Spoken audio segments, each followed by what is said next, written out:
লাইফের সবচেয়ে বড় শান্তি কি জানেন? যখন কারোর কাছে নিজের ভালো থাকার প্রমাণ দিতে হয় না।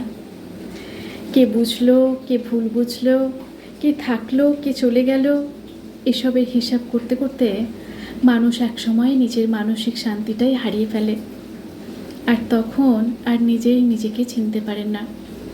তাই আজকাল নিজের মনকে একটা কথাই বলি, যা তোমার জন্য বরাদ্দ করা আছে তা সময় হলেই তুমি অবশ্যই পেয়ে যাবে। আর যা তোমার জন্য নয়, তার জন্য হাজার চেষ্টা করলেও তুমি সেটা ধরে রাখতে পারবে না।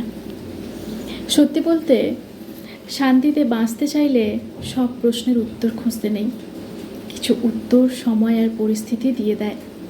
তাই সব বিষয় নিয়ে অধৈর্য না হয়ে ধৈর্য ধরে থাকুন। দেখবেন একদিন সব উত্তর আপনার সামনে জলের মতো পরিষ্কার হয়ে চলে আসছে।